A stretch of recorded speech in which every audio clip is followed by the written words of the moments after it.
கூட்டுரோடில் மது அறிந்து கொண்டு நிதானம் இல்லாமல் மயங்கி கிடக்கும் ஒரு தோழரை இதை பாருங்கய்யா. மது சாப்பிட்றவங்க வீட்டில் வாங்கிட்டு போய் பக்கத்தில் சாப்பிடுங்கய்யா. இதுமாரி வெயிலில் விழுந்து ஏதாவது ஒன்று ஆச்சுன்னா ஒன்றுமே பண்ண முடியாது.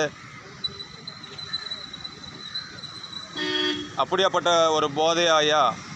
எல்லோரும் ஏதோ வாங்கிட்டு போகிறீங்க குழந்தைங்களுக்கு. பத்திப்பட்டி வெளியில் கிடக்கு. இது நியாயமா என்று சிந்தித்து பார்க்க வேண்டும். இதை பார்த்து நீங்கள் ஒரு ஷேர் பண்ணி விடுங்க ஐயா. ஒரு 10 பேர் வந்து இதை பார்த்து திருந்துவார்கள் என்று அன்போடு தெரிவித்துக் கொள்கிறோம்.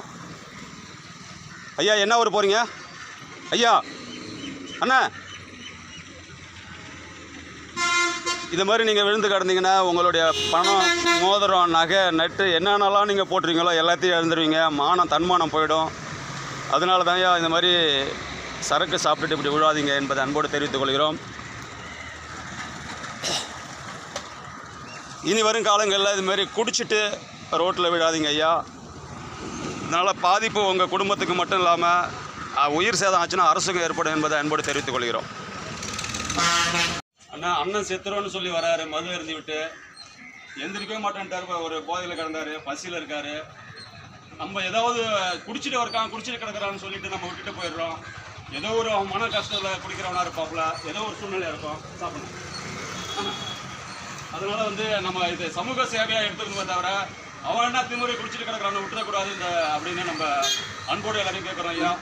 இந்தமாரி ஒரு ஜீவனை சாவ போகிறேங்கிறாரு. ஏதாவது ஒரு பஸ்ஸில் விழுந்துட்டாருன்னா இவருடைய வாழ்க்கை மட்டும் பாதிக்காது. நிறையா குழுப்பணம் எடுத்து வச்சுருப்பாங்க, குடும்பம் பாதிக்கும். அந்த ஓட்டுநர் வந்து திடீர்னு போய் விழுந்து செத்துருவாங்கிறாரு. அந்த டிரைவர் என்ன பாவம் செஞ்சார், எல்லாரையும் பாதிக்கும் என்பதை சமூக சேவையாக எடுத்து சொல்கிறோம். அன்பு சகோதரனா சொல்கிறோம். சாப்பிடுங்க. ஒரு எதிர்காலம் இருக்காரு ஐயா. சாப்பிடுங்க. ஒரு சுற்றி காட்டுமா இந்த இதை சேர்த்து தொப்பு குறுக்குறோட காட்டு. ஆன் ஆயிடுச்சா? ஆன்லாம் தான் இருக்கு. என்ன ஐயா உலகத்தில் எடுத்துகிட்டு போகிறோம். திடீர்னு தடிமை வந்தால் சேர்த்துருவோம் அடுத்த நேரத்தில். நீங்கள் ஒரு சாவே இருக்கக்கூடாது.